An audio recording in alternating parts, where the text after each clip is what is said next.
This podcast is brought to you thanks to the generous support of Whistler Blackcomb, leaders in delivering adventure. That ensure the public is going to get the top level, the highest standards of client experience, as well as technical standards and risk management. And it really does blow me away still that you could hire a plumber that's certified and licensed to fix your toilet, but anyone from the public could go out with a guy that doesn't have a license or any training, and their lives are in their hand. Welcome to Delivering Adventure. This is the podcast that explores what it really takes to share adventure like a pro, with your friends, your family, and as a profession. My name is Chris Capio, and I'm coming to you from Whistler, British Columbia. And I'm Jordy Shepherd, recording from Canmore, Alberta. After a lifetime of working extensively in different parts of the adventure guiding industry, Chris and I have teamed up to launch this podcast. In each episode, you will hear top adventure guides, managers, marketers, and athletes share their best stories, advice, and trade secrets. The goal of this podcast is to share how you can take yourself and others farther from the mountains to the office and beyond. In this episode, we're going to explore the role that organizations play when it comes to delivering adventure. Joining us to discuss this is Angela Hawse. If you missed it, Angela joined us a few episodes ago to explore how we can deliver adventure to ourselves. She's quite busy, and we are lucky to have her joining us again in the DA studio. Angela is an IFMGA/AMGA mountain guide, guide trainer, adventurer, and the current president of the American Mountain Guide Association, also known as the AMGA. Jordy and I both serve on the board of directors of the Association of Canadian Mountain Guides, as well as several other committees. I also serve on the board of the Recreational Canoeing Association of British Columbia. As organizations often get overlooked when it comes to adventure delivery, we thought that this would be a great topic to explore. While we're going to be asking Angela to tell us all about the AMGA, we are going to be framing most of our takeaways in this episode around how associations and organizations in general operate, what their role is, and why this matters to their members, the general public, and government agencies and land managers. Examples of some of the organizations that are involved in delivering adventure that we are talking about include the Alpine Club of Canada, ski and snowboard instruction associations, guiding associations like our friends at the Interpretive Guides Association and Commercial Bear Viewing Association, the ACMG, AMGA, Paddle Canada, search and rescue organizations, outdoor clubs, and of course, trail building and maintenance organizations, just to name a few. All of these types of organizations play a big role in delivering adventure that most people may not be aware of. This sometimes includes their own members. Okay, let's bring Angela back into the DA studio. Angela, welcome back to the Delivering Adventure podcast. Can you tell us about the AMGA, the American Mountain Guide Association? Yeah, Jordy, thanks for having me back. I'd love to tell you about the AMGA. The American Mountain Guides Association is the representing body in the United States of guides and climbing instructors. And we have a membership of roughly 4,500 members that spans from folks who are just getting into the profession, that are taking courses as single pitch instructors and having opportunities to get examined in that, and that's an in-level certification. We also have a climbing wall instructor program for folks that are working in gyms. But our real kind of core program is our mountain guide program, which is training and certifying individuals in the disciplines of rock guiding, alpine guiding, and ski guiding. And individuals can get certification and the training track in just one discipline. Say if they're rock climbers and they want to become a rock guide, they can just pursue that, or they can pursue multiple disciplines, or they can get all three, which results in an international license as an IFMGA guide.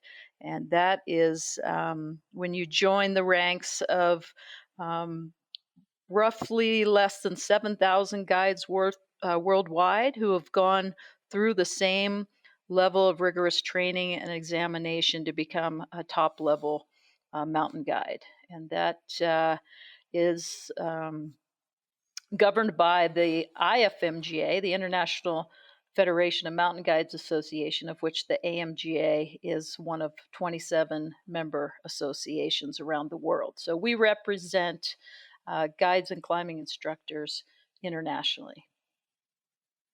And how did the AMGA come to be? In Canada, we've got the ACMG, the Association of Canadian Mountain Guides, which is also an IFMGA member country. And we, in our history, we had Swiss guides come over initially with the railroad and the hotels when Canada was being first opened up to travel and to get a railroad right across the country. So it's very intertwined with our transportation corridor history in Canada. And those guides basically stayed and populated the all the techniques, and the association spawned from that. How did the American Mountain Guide Association come to be? Yeah, that's great. Our history is quite a bit different. We are a nation of pioneers and cowboys, and the guiding tradition in the United States has followed suit with that. We never, our profession was never, and it still isn't regulated by the government, and nobody has mandated from the public managers of public lands or insurance companies that you have to be trained and certified as you do in Europe or even in parts of Canada to operate. Um, so, a group of very dedicated guides back in the day, this was back in 1979, decided it was time to try to unify guides and try to get our professions, which were spread out all over the country. You know, we had communities of guides in the Northeast and communities of guides in the Rockies and communities of guides in the West Coast that weren't really collaborating or talking together. And at that time, a couple of guides said we can grow our strength and our professionalism by joining forces. And so they chartered the Professional American Mountain Guides Association, which was what it was called back then. And the goal at that time was to come together to even begin the discussion to see if training and certification was something that was that we should pursue. And of course, being a bunch of free thinking liberals that mountain guides often are, uh, most thought that was a bad idea. And most thought that as a threat to the profession would be any means of regulating or requiring training and certification. So the organization struggled for a number of years until there was a real crisis in the insurance industry in the late 80s, and guide services and guides were having a hard time getting insured. And so that kind of rebooted um, the whole desire to unify the guides and try to come up with some process that would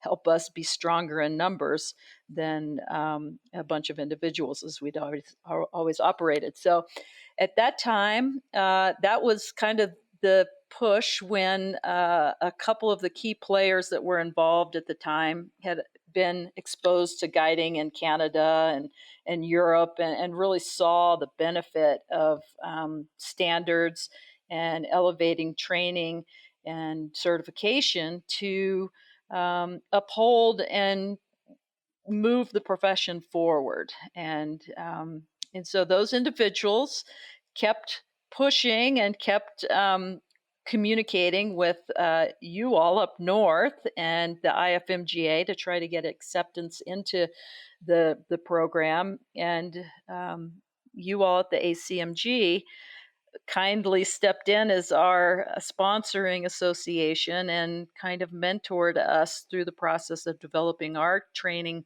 programs and exams.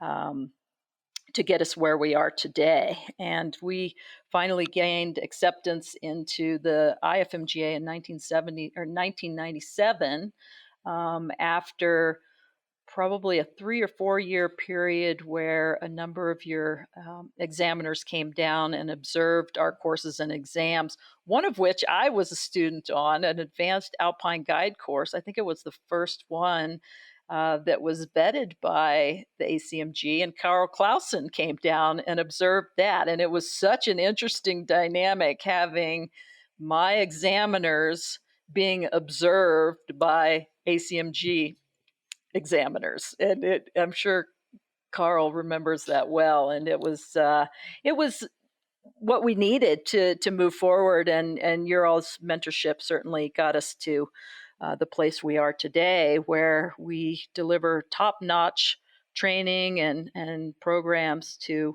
a lot of students throughout the year. Yeah, it's been quite the intertwined history with the association in Canada and the association in the United States. Yeah, and we're obviously neighbors, and geographically, and a lot of our terrain is not too dissimilar. We do find we have in Canada a lot more glaciation, and this speaks to the climate change piece, right? And our glaciation is on the way out as well and threatened by climate change. And so a number of, still to date, of the American Mountain Guide Association courses run in Canada because we have the glaciated terrain for you to be examined in. Yeah, that's correct. We sadly have very few areas in the United States, the lower 48 specifically, with glaciated terrain, and that's exclusive to the Pacific Northwest. And so all of the training and examination that we do in the alpine and the ski mountaineering require glaciated terrain. And we do our best to expose our candidates and students to different terrain sets. It's less than ideal to be trained and then examined in the same terrain. So we've really benefited from the collaboration with you all and being able to go north of the border. And it's mostly exams, but some of our courses have run up there as well. And Canada has also been helpful with the Russian Mountain Guide Association to work towards becoming a member of the IFMGA as well, just as a sidebar. Yeah, it's a remarkable process having the ability to be mentored by an experienced association and experienced examiners to come and help foster these standards around the world. So good for you all with Russia. Yeah, and in Canada here, we've looked at the American Mountain Guide Association as being leaders recently in like your tech videos that you're putting out for the public. Just quite amazing social media presence there. Good on you for getting that out. So it's not just, it's about this Delivering Adventure podcast is about getting these techniques out, right? And you're doing a great job of sharing that where people can understand how to be safer and more efficient and effective in the mountains. So really good job with that.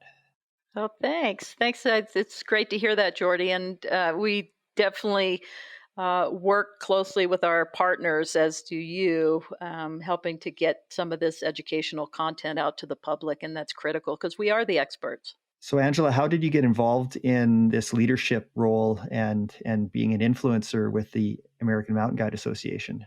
I got involved back in 2003. I was invited to join the board of directors. And at that point, it was a real turning point for me because I had been, like many members who don't know a lot about the organization, kind of dismayed and, a little bit put off by the organization not necessarily doing the things that I think they should be doing.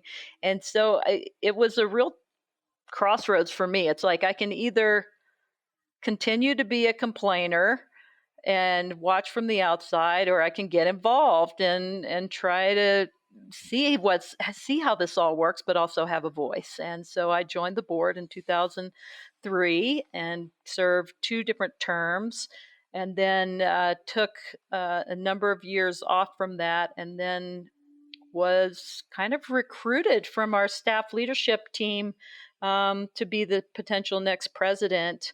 I was a really good fit. I've have worked on the instructor team for 17 years, and I'm very well versed and familiar with our programs, and also having the board experience previously set me up for um, kind of the right person, right time to be a leader of our organization. Well, they're lucky to have you. How does a person become a member of Oh, the thank you. AM? Oh, you're welcome. How does a person become a member of the AMGA if they wanted to join? Well, you go to our website, amga.com, and you would choose a variety of different membership options. We have a supporting membership option, which is for folks that more like folks that are our clients, or they're really interested in what we do. They'd like to see some of the internal happenings and offerings that the membership receives. And that person, a supporting member, wouldn't have to be a guide or necessarily even have the aspirations to be a guide into the future.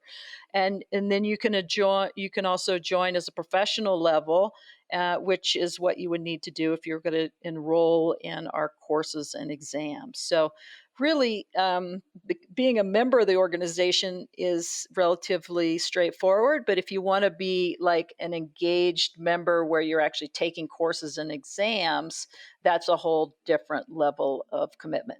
And being a longtime mountain guide, adventure, delivery type person, as a instructor, teacher, in the various roles that you've had, what's some advice that you could give to our audience who want to make delivering adventure their profession?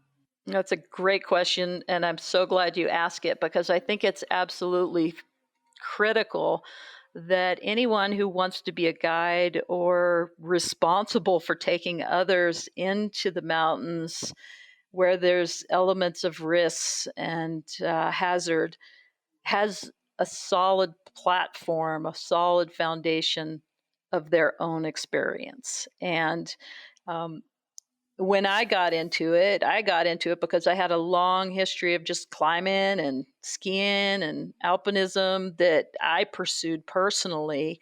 And I think there's been a cultural shift that you can sign up for courses and exams, and it's just like getting into college. And that's it's our profession is so different that way that it just really requires solid personal skill sets before you even start down the road of learning the skills to actually guide someone in the terrain. And it's that foundation of personal experience that is one of the best ways of managing risk, is when you can move solidly through the terrain and be comfortable in the terrain, and you've dealt with adversity on your own in the past. You just have the bandwidth to focus on your client's experience or your family's experience or your friend's experience if you're the one that's the leader.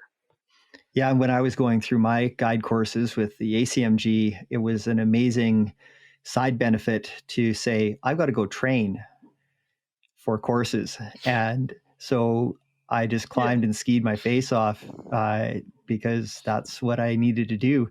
And I got to experience all this adventure at the same time and hang out with all these great people who are also training for their courses. Yeah, it's a huge benefit of the job, and as is just continuing to work as a guide, right? It's like one of the things that we have to do is we have to maintain a high level of fitness to perform our duties as a guide. So that's definitely a job benefit, is getting out there and doing this stuff on your own, and building that base of durability so you can be in it for the long haul.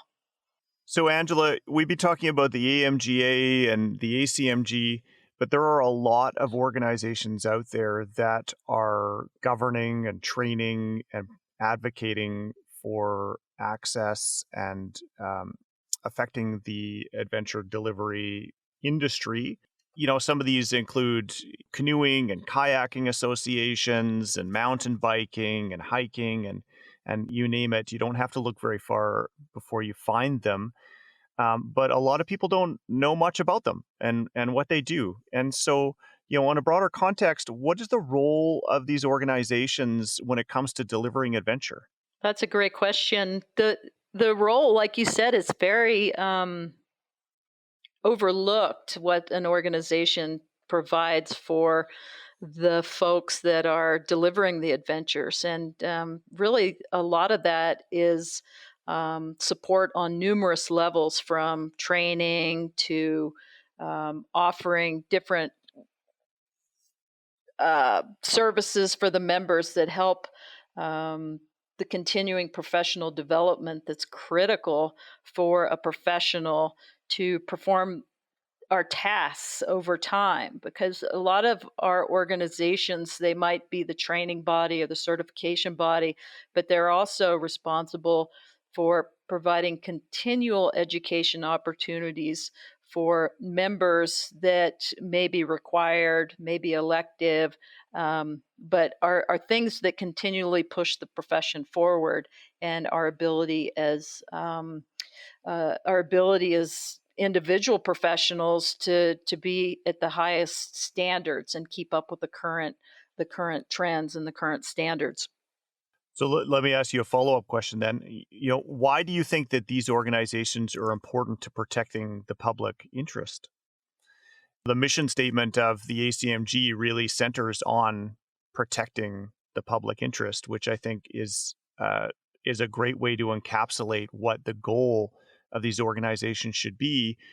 But I think that in the public eye, most people don't realize it, because it's you sort of, when I say realize it, I should backtrack and just say, realize what that means to them, because you just highlighted, some certifications and membership services, but what does that actually mean to the public? What do these organizations do for them that they might not be aware of? Yeah, that's a great question, Chris. What these organizations really do behind the lines are provide some vetting.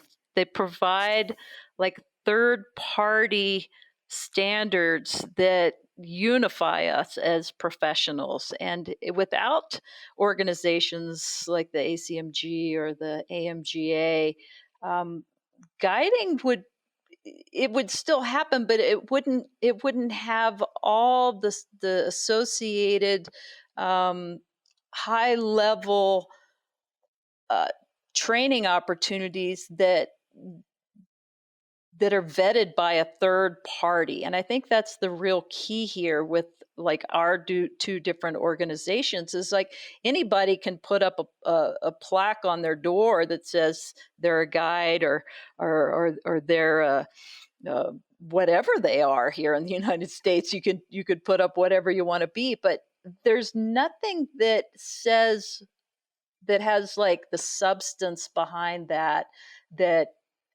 like a plumber would have to have, or an electrician, or a doctor for that matter, or a lawyer. There's certain standards that come with the profession that have been vetted internationally for our profession, that ensure the public is going to get the top level, the highest standards of client experience, as well as technical standards and risk management that should be expected of our industry. And it really does blow me away still that you could you have to hire a plumber that's certified and licensed to fix your toilet, but anyone from the public could go out with a guide that doesn't have a license or any training, and their lives are in their hand. And I mean, it goes to show that there's a lot of really, really talented guides out there, and a lot of really talented climbers out there. And I don't want to downplay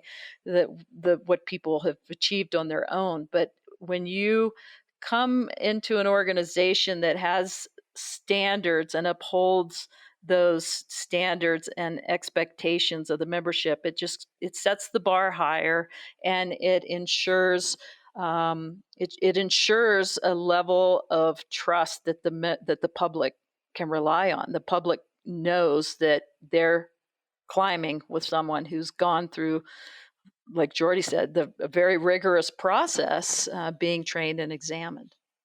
So, Angela, you hit on a lot of good points there, including the fact that one of the most important tasks of any of the organizations that we are talking about is to define what best accepted practices and standards in their field should be. So, just switching gears a little bit, I find one of the biggest challenges that can limit an organization's ability to achieve its goals can be a shortage of resources. These resources, of course, can include money, which most organizations get from selling courses or programs, membership dues, grants, and sometimes partnerships with companies. These resources can also include volunteer time.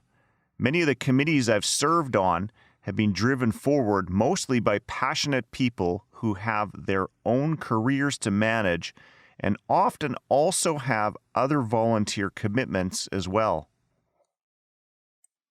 Yeah, that is a real challenge with organizations, is finding all the resources to do all the things that you want to do. And we've been stretched really thin since COVID at the AMGA. I mean, we're always running on limited bandwidth because we have a lot of ideas and we have a lot of things that we want to do, but we've really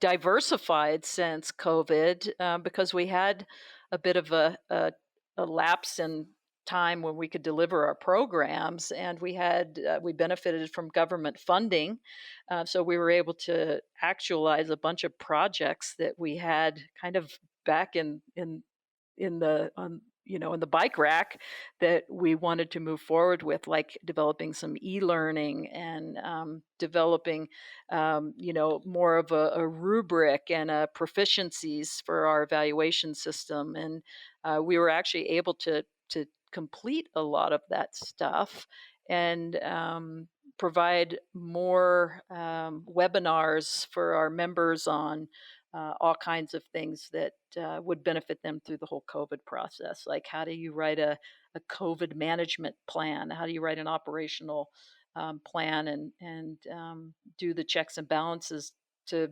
continue to operate in a pandemic? And how do you navigate the extremely complicated unemployment process when as a self-employed person, you've never even been able to qualify for that before? And we had some time to develop a lot of uh, new initiative for our members, which they benefited from. We all benefited from tremendously. Um, but since then, trying to keep up with a lot of that stuff that we created and getting our programs back in motion, which have we've been hugely successful at, has really stretched our resources quite thin. And I think all organizations suffer from bandwidth resource issues, and um, the benefit of having volunteer efforts to serve on boards and committees, um, which offer great ideas. And we have no shortage of great ideas, but when you actually go back to the organization with like what was our core mission here, and how do we choose the nuggets of these things which we can incorporate into the priorities without stretching ourselves too thin.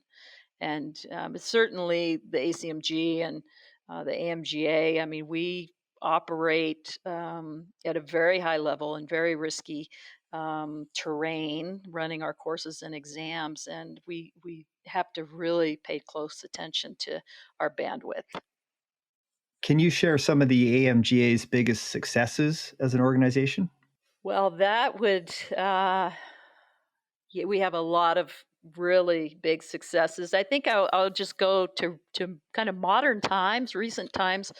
Um, I think our biggest success right now is our focus on diversity and inclusivity and equity. And that has really opened the doors to um, just a more inclusive environment and tone of cultural respect and responsibility that's carried over into everything that we do.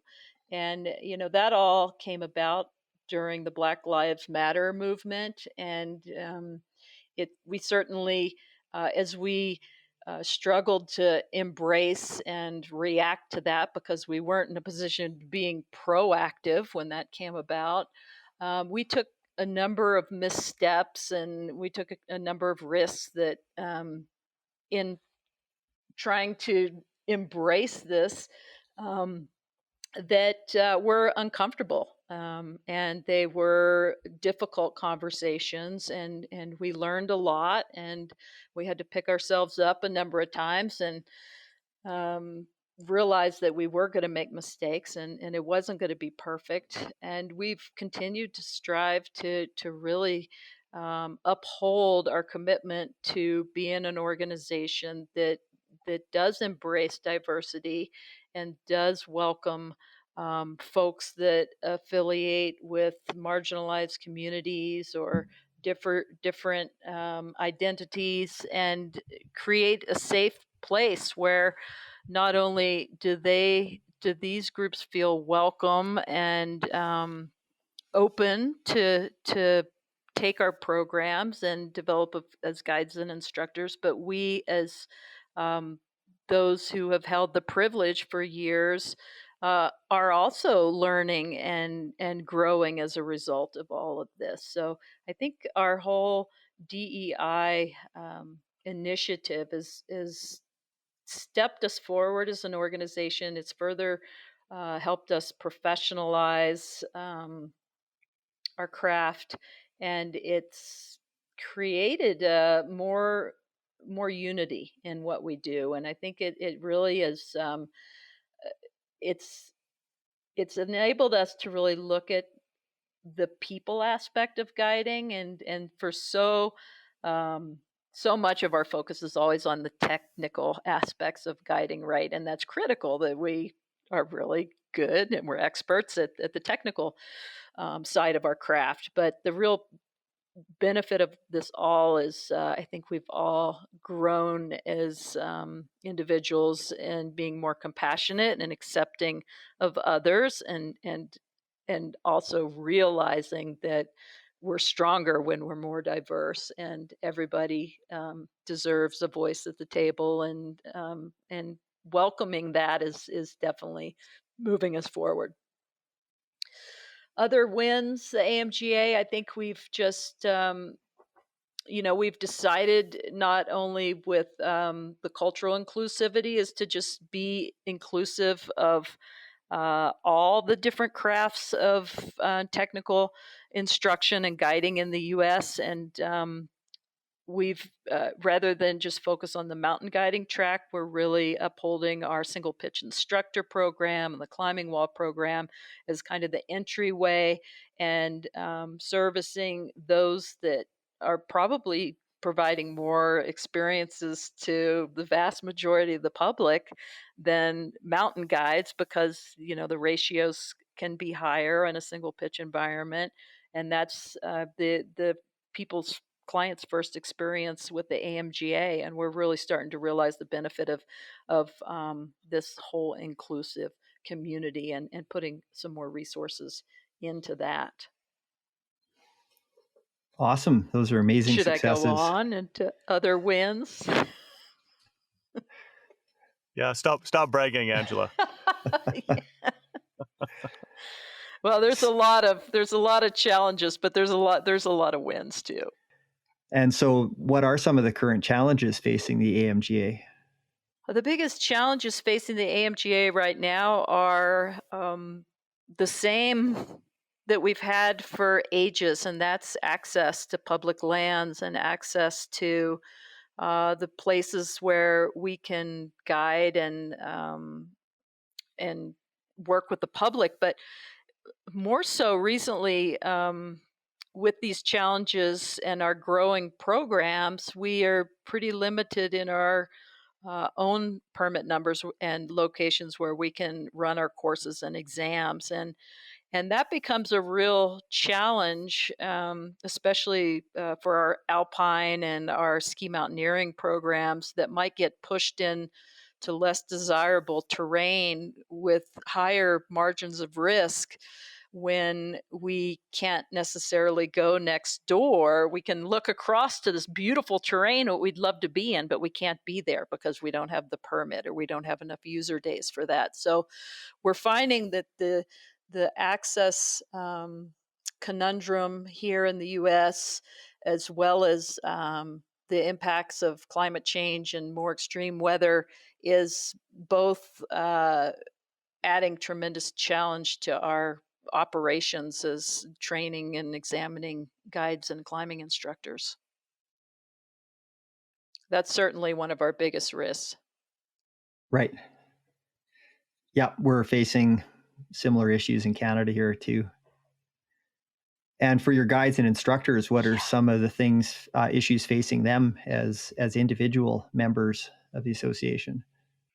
Yeah, I think that's a really important question too. And the real challenge, which goes back to one of our previous conversations, was the public perception of a trained and certified guide. There's a lot of competition out there with guides who aren't AMGA members and guides who haven't been trained. And I think it's a challenge for our membership to differentiate themselves. And that goes back to the bandwidth of the organization to be able to promote what a hiring a trained and certified guide is to the public. And there's that challenge, is the public lack of understanding of, is your guide trained or certified, and what does that mean? And then there's the challenge of rising insurance costs, of difficulties getting permits to operate in a lot of these places. There's a tremendous amount of work. The structure in the United States has generally been, you work for a guide service, and you have, they provide all the permits and the insurance and the marketing and the clients, and they provide you with, steady work throughout the season. And that's been a model that is great, but it also has been a model that makes it really challenging for guides to branch off onto their own and to build their own businesses, because there's just a real limited resource that we're all competing for in a way, and that's the access to our public lands, where the prime places where we want to take our clients, the Grand Tetons, the Mount Rainiers, the El Caps, the Denali's, and there's a real limited resource for that for our members once they graduate and get their certifications. What do you think other organizations can learn from the AMGA? That's a great question. I think there's a lot that organizations can learn from each other, but certainly from the AMGA. I think is that we've remained true to our mission, and that's critical to longevity and supporting your members, is that long-term strategic planning, but also the ability to think on your feet and adapt to um, current challenges, such as we did during COVID and the Black Lives Matter crisis. Um, I think it's that organizational resiliency is to really know where to trim the fat around the edges when you have to, and rise to the challenges of the times to create value for your members. I find that to make everything that you just said happen, you need to have good leadership within the organization. And I've served on, two boards now and lots of different committees. And I've seen lots of different committee chairs. I've seen a few different presidents. And the strength of advancing everything you just said totally relies on someone to push these things forward and to have that strategic vision.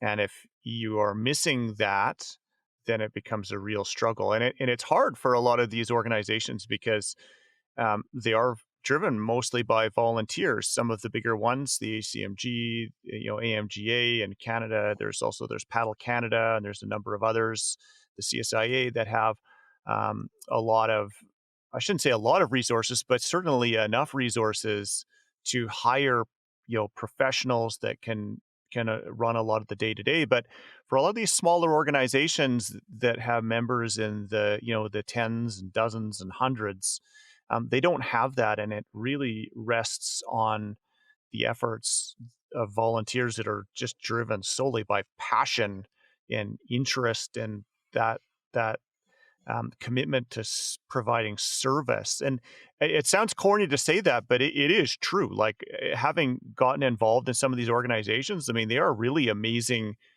people that are doing it. I look at the two of you. I mean, Jordy is on.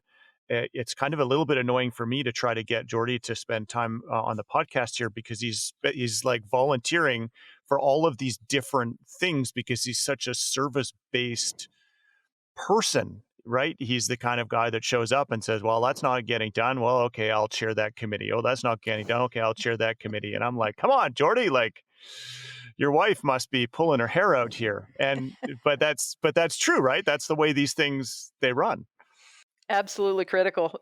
Yeah, my wife actually left me because I was putting too much work into the organization. It's true. I mean, I find myself very much like Jordy. It's like I'm a fixer, if nothing's getting done, I want to jump in there and fix it. And that that's amazing for organizations to have so much passion that's driven by volunteers, but it's also that's been a very humbling thing for me to learn is like it can also really challenge an organization's effectiveness when you have passionate volunteers that have all these great ideas, but when you task the person that's charged, say your executive director who's leading the organization operationally, with all these great ideas but without the resources to get it done, that it can really create a lot of stress. It can really create a lot of uh, just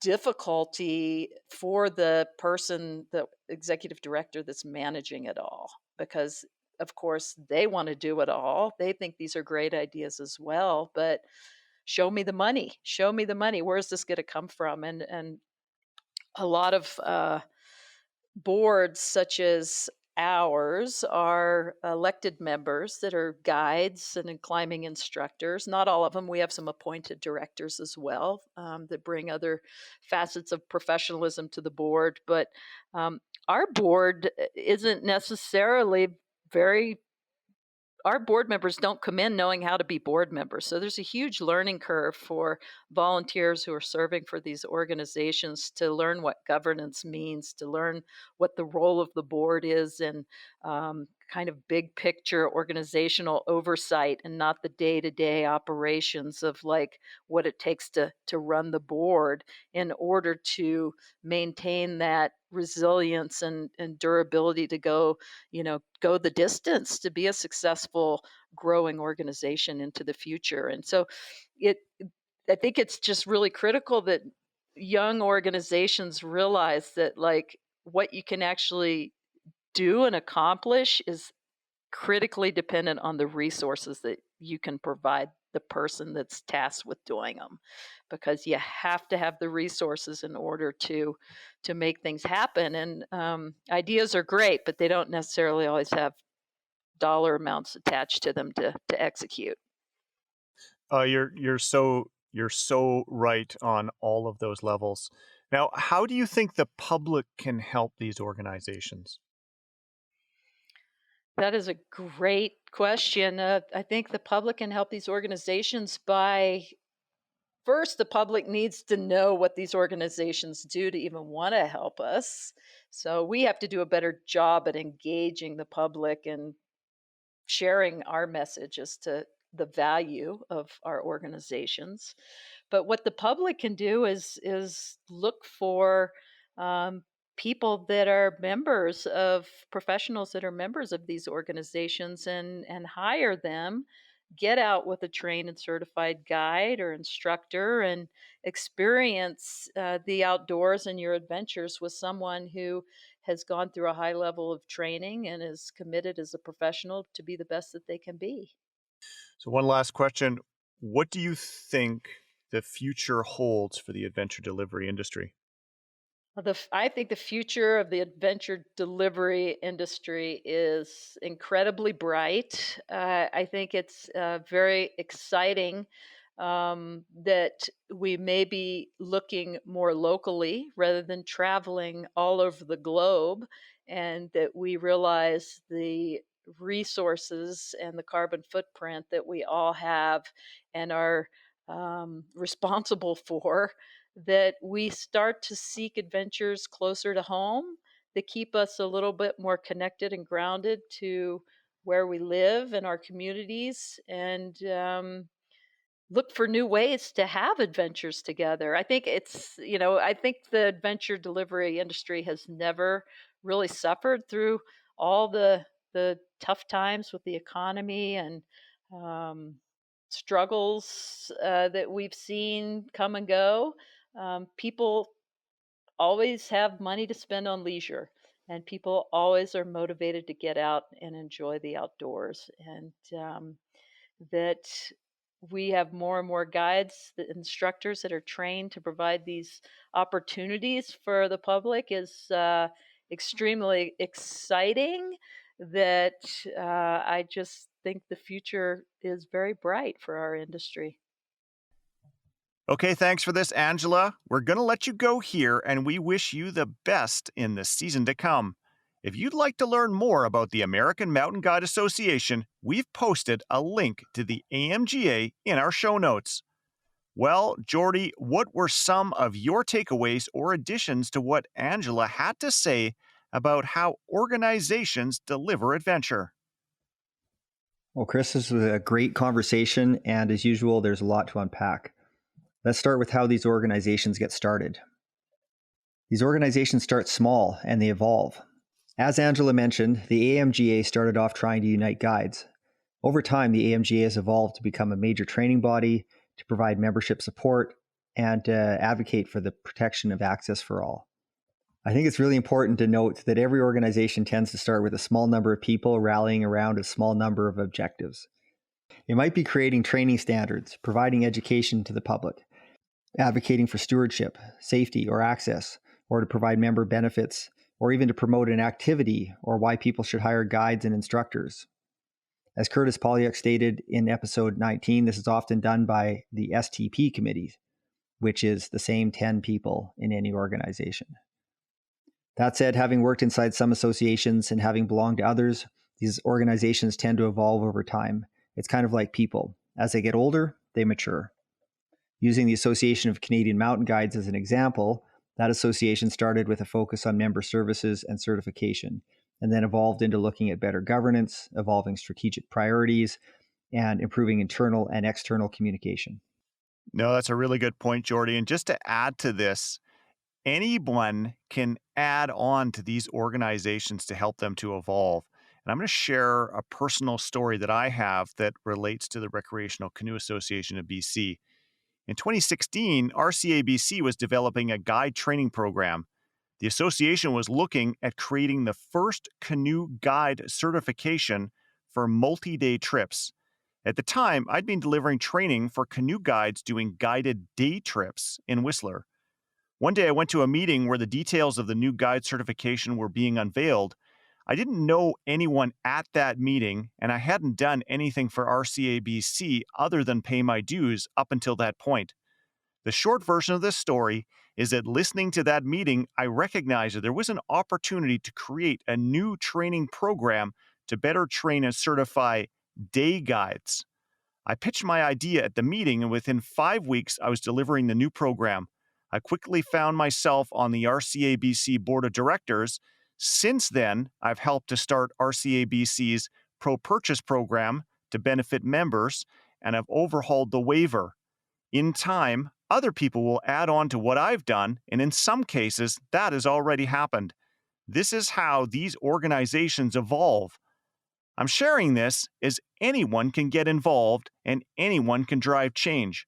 On this front, I wrote a whole book on how people can use their influence more effectively to create positive change. The second point I just want to tag on to here is that these organizations are run by passionate people who often volunteer a lot of their time. Yeah, great discussion there, Chris. And for those of you that are interested in some ideas on how to be better with people, and especially in these types of outdoor education environments and organizations, we'll put a link to Chris's book to purchase that in the show notes. So, Chris, I also think it's worth noting that, firstly, organizations are not faceless entities. They're groups of people. I often hear members refer to their organizations as if it's some sort of unmovable, lifeless entity, when really they're just a group of people that really care about what they're doing. They can be contacted, influenced, and they can often appreciate positive feedback. And lastly, these organizations are essential. For example, Avalanche Canada has done an amazing job of communicating risk and conditions to the public, as well as educating thousands of people every year to help them have safer experiences in the backcountry. Many of these organizations are looking out for the public interest in a way that government can't. And as these groups are usually comprised of the real experts in the field, it's really quite amazing how much they contribute and how hardworking the people are in behind. So let's turn this over to you, the listener. Do you belong to an organization, or are you perhaps in a leadership role of an association or group? We would love to hear your thoughts on this subject. As always, you can find our contact details in the show notes or at our website, deliveringadventure.com. There are many great organizations out there, and we would like to thank them all for fulfilling their role when it comes to delivering adventure.